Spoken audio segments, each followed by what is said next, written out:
So I started talking a bit about in the last question in terms of preparation. Clearly, messaging is going to be important. Um, Understanding who your target donors are, and understanding the messaging. Quickly, even in the last year and a half, just see what things are resonating for people. Even if you haven't necessarily done a lot of campaigns, there are other organizations that have. Even corporate examples, I've mentioned the gum commercial. See about what's really resonating and get a sense about what's your messaging and branding. So if you haven't had a recent exercise of thinking about, what does our organization represent? Who are we talking to? Do we have clear messaging? Is our branding great? Are our colors great? Are we really, do we look really professional, etc.? It's good to do a bit of a health check from your branding and messaging perspective. That would be one thing. On the second side, make sure you've got your infrastructure done up. We've been talking a lot about how everyone's been very focused on digital and remote work. However, what's been lacking a bit is that you need to be prepared. And by that means you need to be able to understand what donors are doing. You need to have your channels in place. You need to have clean data, because you can bring in all sorts of technology, but if you can't actually understand what is happening, you can't leverage it. If you're sending out 5 emails to the same person, you're going to lose them. So having good, clean infrastructure and clean data will be absolutely crucial.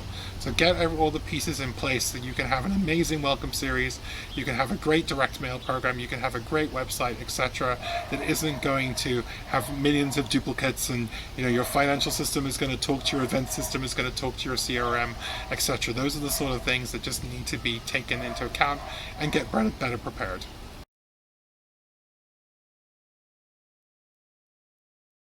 So if we don't have a roaring 20s, it's going to be absolutely more important to prepare some of your best practice and get your infrastructure in place, because you're going to need to be more targeted. There's going to be more competition.